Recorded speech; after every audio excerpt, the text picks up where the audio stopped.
সরিষা ফোড়ন দিলাম, হ্যাঁ, দিয়া এই চিংড়ি মাছ দিয়ে ভাজবো, একটু ভাজা ভাজা করে তারপর চিচিঙ্গে দেবো।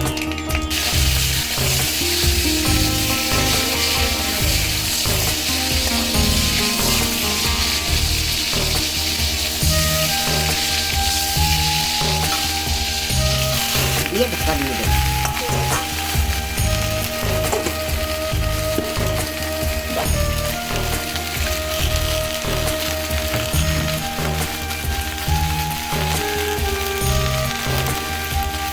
নুন দিয়ে দিলাম,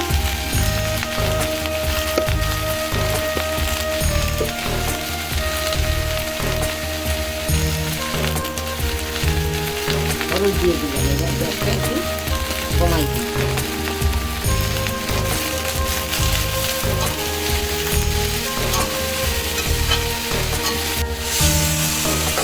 আমার হয়ে গেছে, একটু পরেই তুলবো। আর এর ভিতরে খালি শুধু কাঁচা লঙ্কা আর সরিষা ফোড়ন দিয়েছি আর চিংড়ি মাছ দিয়া, চিংড়ি মাছ একটু অল্প ভেজে ভাজতে হয়, ভেজে এই চিচিঙ্গা বসিয়েছি। আর এই চিচিঙ্গা রান্না আমার হয়ে গেছে, ঘন্টার মতো হয়ে গেছে। আপনারা খেয়ে দেখবেন করে, কম খেতে অল্প মশলার মধ্যে খুব ভালো লাগে।